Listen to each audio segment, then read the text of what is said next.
This morning, ang aking babahagi sa inyo ngayon is the baptism of Jesus.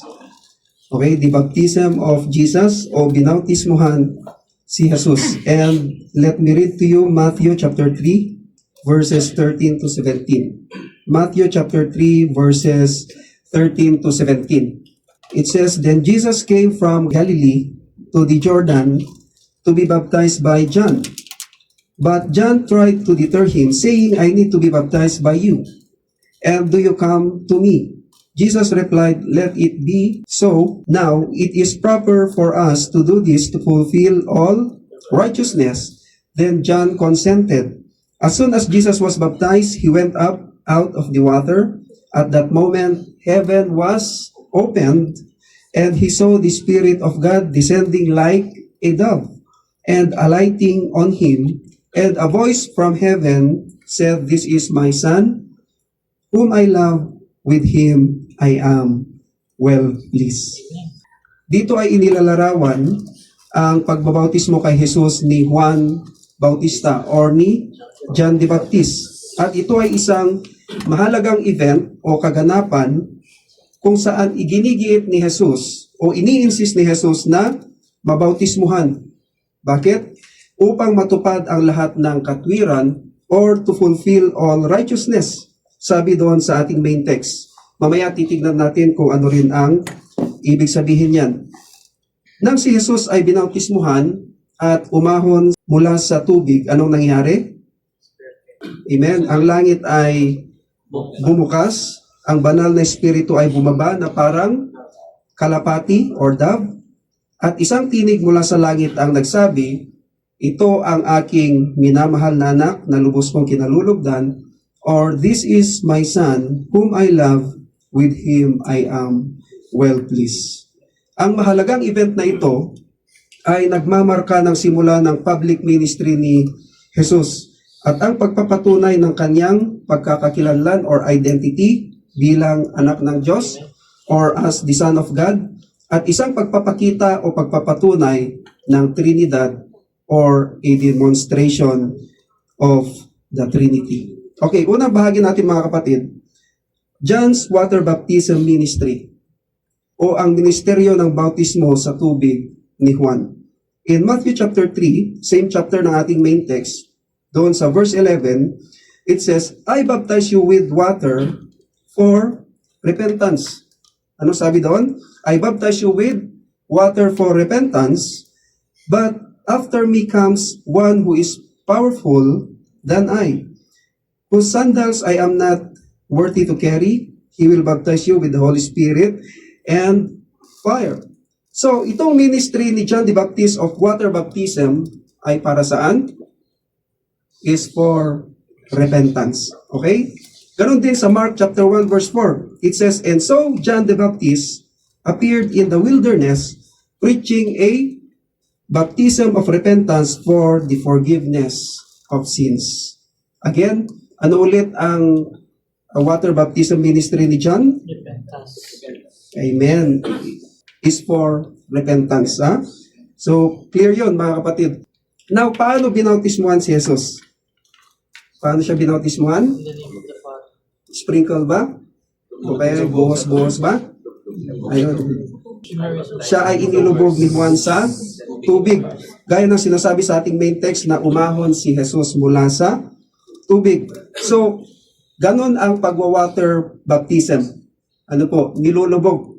And baptism in Greek verb is baptizo, which means to immerse o yung sinasabi ni bro, or to submerge. Now, the question is, bakit nga ba nagpabautismo ang Panginoong Jesus? Kung ang water baptism ministry ni Juan is for repentance, eh hindi naman siya nagkasala. Di ba? Tignan natin ang isang prophecy sa Old Testament.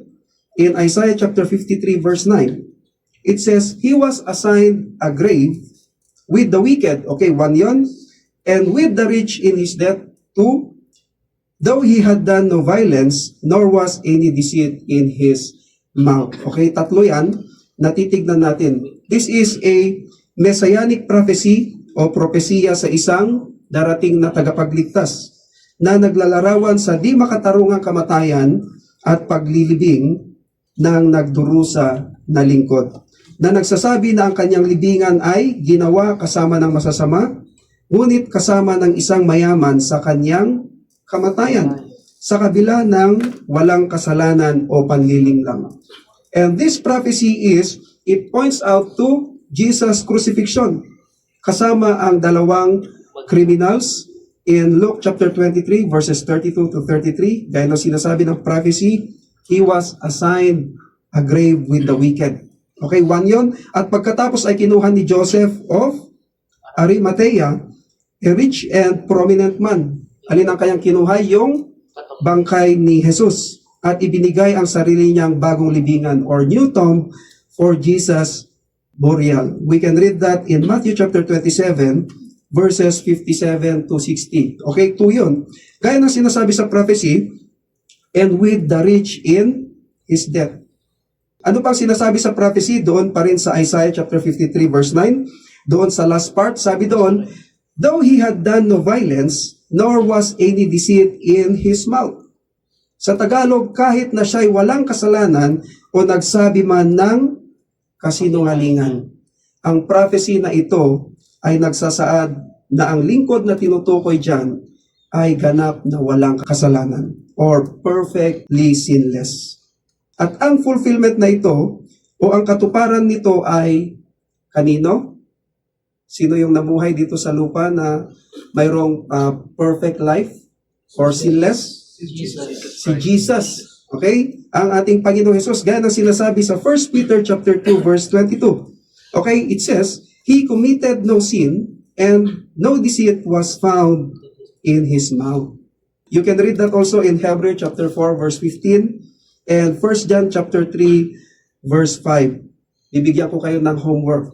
Basahin nyo na lang yan sa inyong mga tahanan. Okay? At kahit walang kasalanan si Jesus o hindi nakagawa ng anumang kasalanan at ng kasinungalingan, ay dumaan siya sa mistrial. Kasi inakusahan pa rin siya kahit walang makitang kasalanan sa kanya. At siya ay pinahirapan at ipinako sa krus. Kaya siya ay nagdusa tulad ng sinasabi sa prophecy in Isaiah chapter 53 verse 9. At nagpabautismo si Jesus na kahit wala siyang kasalanan. Amen? Dahil namuhay siya ng perfect or sinless life. Kasi ano ulit ang water baptism ni John the Baptist? It is for repentance. Okay, let us go back sa ating main text. Okay, pangalawang bahagi natin is John is an instrument of God. Si Juan ay instrumento ng Diyos. Matthew chapter 3 verse 14. It says, but John tried to deter him, saying, I need to be baptized by you, and do you come to me? Sinasabi ni Juan na dapat ikaw, Jesus, ang magbaptize sa akin. Hindi ako karapat-dapat. I'm not worthy. Sabi pa niya, ni hindi man lamang ako karapat-dapat na magdala ng iyong sandalyas. Ano makikita natin dito mga kapatid? Lagi nating tandaan ang pagkilala sa ating sarili kung sino tayo. Ang identity natin o pagkilala sa ating sarili kung sino tayo. Bakit? Palagi nating iisipin na may ipinapagawa ang Diyos sa atin. Amen? Amen. Katulad ni Juan na may ipinapagawa sa kanya si Jesus. Ano yon? Bautismuhan siya sa tubig. Ganon din tayo mga kapatid. At ang isang gawain ng church is to do the Great Commission of the Lord Jesus Christ. Na sinasabi doon, baptize and preach the gospel to all nations. Ano po? According to Matthew chapter 28, verses 19 to 20. At isa pang gawain ni John the Baptist is to prepare the way of the Lord o ihanda ang daanan ng Panginoong Jesus in Matthew chapter 3, verses 3 to 4. So, si John ang tinutukoy ni Prophet Isaiah na maghahanda ng daanan ng Panginoon. Kaya pumunta sa kanya si Jesus sa Jordan River upang magpabautismo and to fulfill the prophecy in Isaiah chapter 40 verse 3. Kasi magsisimula na ang public ministry ng Panginoong Jesus. Bilang mga Kristiyano, tayo ay inaatasan ng Panginoong Jesus to baptize and preach the gospel of salvation sa lahat ng tao para maihanda ang mga tao sa muling pagbabalik ng ating Panginoong Hesukristo. Amen? Kaya pumayag si Juan na bautismuhan ang Panginoong Hesus, na kahit sinasabi niyang hindi siya karapat-dapat upang gawin iyon sa Panginoon. Okay, pangatlong bahagi natin, mga kapatid. Jesus did not belittle John. Ano yung belittle? Minaliit. Hindi niya minaliit si Juan. Okay, doon pa rin tayo sa ating main text in Matthew chapter 3 verse 15. Sabi doon, Jesus replied, "Let it be so now. It is proper for us to do this to fulfill all righteousness." Then John consented. Hindi minaliit ng Panginoong Hesus si Juan o kaya ang church. Dahil sino ang nagbabautismo at nagpapalaganap ng ebanghelyo ngayon? Walang iba kundi ang church. Amen? Or the Christians. Kabilang ka at ako. Amen? Amen. Tingnan natin ang pagkakilala ni Juan kay Jesus. In John chapter 1, verses 29 to 31. It says, "The next day, John saw Jesus coming toward him and said, 'Look, the Lamb of God, who takes away the sin of the world. This is the one I meant when I said, a man comes after me, has surpassed me, because he was before me.'" Bigyan natin ng pansin yan, mamaya.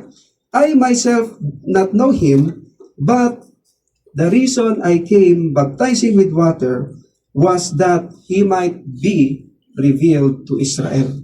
Anong sabi ni Juan Bautista? "This is the one I meant when I said, a man who comes after me has surpassed me because he was before me." Anong ibig sabihin ni Juan dito, mga kapatid? Naroon na raw si Jesus bago pa man siya ipanganak. Sino mas matanda? Si Juan or si John the Baptist or si Jesus? Si Jesus? Ha? Sino? Okay, yung kapanganakan ni Jesus, mas matanda si John the Baptist. Okay, ilan ang tanda niya kay Jesus? 3 months? 6 months. Ano po? Nagkamali ka ng months, no? Okay, so 6 months yung agwat ni John the Baptist kay Jesus. Okay, mababasa natin yan in Luke chapter 1 verse 36. Kasi nung ipinagbubuntis ni Elizabeth si John, sino si Elizabeth? Siya yung nanay ni John the Baptist. Tapos pinsan ni Mary. Si Mary naman ang nanay ni Jesus. So, 6 months na buntis si Elizabeth, nung magbuntis naman si Mary kay Jesus. Kaya sinasabi ni Juan na naroon na si Jesus bago pa man siya ipanganak. Si Juan ay nirecognize niya at dinideklara niyang si Jesus ay mas dakila at umiiral na bago pa man siya ipanganak. So, John is highlighting yung banal na kalikasan at walang hanggang pag-iral or the divine nature and eternal existence ng Panginoong Jesus. Amen? Again, hindi minaliit ni Jesus si Juan, na kahit alam ni Jesus na mas dakila siya kaysa kay Juan. Amen? Amen. Isa ito sa kagandahan sa ating Panginoon. Ano po, na makikita natin. Hindi niya tinitignan ang kalagayan ni Juan. Okay? At si John the Baptist ay ano yung kanyang pamumuhay? Siya po ay simple lang at mahirap. Di ba? Ano yung kanyang mga pagkain? Locust and wild honey. O kaya sa Tagalog, balang at pulot-puplutan. No? Kasi doon siya sa wilderness naglalagi. At ito ay bahagi ng kanyang prophetic ministry upang ihanda ang daanan ni Jesus. We can read that in Matthew chapter 3 verses 3 to 4. Ipinapakita ng Panginoong Hesus dito na siya ay mapagpakumbaba, nagpapasakop, at masunurin. Amen? Amen. Humble, submissive, and obedient sa kanyang Ama. Kung hindi ganyan ang Panginoon, ay maaring sabihin niya kay Juan, sino ka ba na bautismuhan ako? Hindi ka karapat-dapat at ikaw dapat ang aking babautismuhan ngayon. Pero ang Panginoong Hesus ay nagpakumbaba, nagpasakop, at masunurin sa kanyang Ama. Amen? Amen. At alam niyo mga kapatid, maraming mga Kristiyano na matataas ang pride. Lalo na kapag nakikita nilang mas nakakahigit sila sa ibang kapwa Kristiyano nila. At anong ginagawa nila? Minamaliit nilang mga ito. Amen? At si Jesus nga ay nagpabautismo kay Juan doon sa Jordan River at ito ay sa publiko or in public. Gaya ng sabi ko kanina sa aking introduction, anong ibig sabihin ng upang matupad ang lahat ng katwiran or to fulfill all righteousness na sinasabi ni Jesus? Itong ibig sabihin ni Jesus, to perfectly complete every divine requirement and live in complete obedience to God's will. Gaya ng ipinakita niya doon sa bautismo. Ito ay nagpapahiwatig ng willingness ni Jesus na magpasakop sa saan? Sa plano ng Diyos, sa plano ng kaniyang Ama, lalo na sa pangangailangan ng sangkatauhan para sa pagtubos or redemption. Kasi siya lamang ang perfect sacrifice for redemption. Sabi nga ni Juan sa kanya, He is the Lamb of God. Amen? At upang magtatag ng banal na katwiran or divine righteousness sa pamamagitan ng pagsasakatuparan ng plano ng pagtubos ng Diyos or bringing God's redemptive plan to completion. Kaya kapag tayo ay nagpabautismo, ay tanda ng ating pagsunod. Amen? Amen. Or obedience. Okay? At tayo ay nagsisisi at ipinapahayag natin na tayo ay isang Kristiyano na. Amen? Sabi nga ng professor namin sa aming spiritual discipline subject, sabi niya, baptism is the highest form of obedience. Napaisip ako doon kasi first time ko yun na marinig. Sabi ng aming professor doon sa aming subject ng spiritual discipline, baptism is the highest form of obedience. Sabi niya, just like Jesus. Siya ay Diyos, pero nagpabautismo siya kay Juan. Na mas dakila siya kay Juan. Amen? Pero siya ay nagpakumbaba, nagpasakop, at sumunod sa kalooban ng kanyang Ama. Pang-apat na bahagi natin mga kapatid, the testimony of John, o ang patotoo ni Juan. Okay? Doon pa rin sa ating main text, doon sa mga last two verses natin. Malapit na tayo magtapos. Meron ba tayong breaking of the bread? Okay? Okay, pang-apat na bahagi natin, the testimony of Jesus o ang patotoo ni Juan. Matthew chapter 3 verses 16 to 17. Sabi dito, as soon as Jesus was baptized, he went up out of the water. At that moment, heaven was opened. And he saw the Spirit of God descending like a dove and alighting on him. And a voice from heaven, this is my Son, whom I love, with him I am well pleased. Ano ang mga patotoo ni Juan dito? There is God the Father in heaven. Amen. O mayroong Diyos Ama sa langit at narinig niya ang tinig nito. Amen. At nakita niya ang Holy Spirit o Espiritu Santo na bumababa kay Jesus gaya ng, ano sinasabi doon? Dove o kalapati. Amen? At ang anak ay nasa saan? Nasa lupa o kaya nasa Jordan River. Walang iba kundi si Jesus. Amen? Maliwanag yan mga kapatid? Yan ang pahayag ng kanyang pananampalataya ni John, or that is his statement of faith. Okay? Tulad din natin. Kaya kung ang tanong, biblical ba yung statement of faith natin ng Trinity? Amen. The Father, the Son, and the Spirit? Amen. Amen. Amen? Amen. Yes na yes. Kasi nasa Bible ang ating pinaniniwalaan. Amen? Okay, pang-limang bahagi natin, or this is the last part of our message for today. Jesus is the Son of God. Si Jesus ay anak ng Diyos. Okay, doon tayo sa ating last verse, sa verse 17 ng Matthew chapter 3. Sabi dito, And a voice from heaven said, "This is my son whom I love. With him I am well pleased." Sa Tagalog, ito ang minamahal kong anak na lubos kong kinalulugdan. Isa pang makikita natin dyan is yung relasyon ng mag-ama. God the Father loved Jesus. Ito napakahalaga mga kapatid. John chapter 1 verse 12, it says, "Yet to all who did receive Him, to those who believe in His name, He gave the right to become children of God." Kaya kung tinatanggap natin ang Panginoong Hesus sa ating puso, anong sinasabi doon? Ay binigyan niya din tayo ng rights o karapatan na maging mga anak ng Diyos. Amen? Amen. At dahil dyan, ay maaari na tayong tumawag sa Father na nasa langit. Amen? Amen.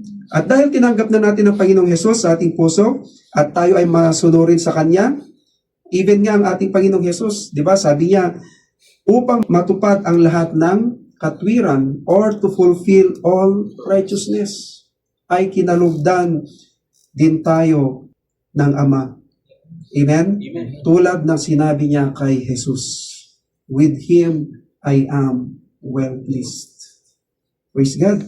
Di ba, ang sarap isipin na tinatawag kang anak, my son, my daughter, ng God the Father. Amen? Amen. The powerful and creator of the universe. And God the Father loves His Son, Jesus Christ, and He is well pleased to Him. Ganon din sa atin bilang Kanyang mga anak na. He loves us and well pleased to us. Amen? Amen. Mahal niya tayo at lubos na nalulugod siya sa atin. Amen? Preparation ito ng ating darating na third year church anniversary sa mga gustong magpa-water baptism. Praise God. Bakit nagpabautismo si Jesus? For repentance.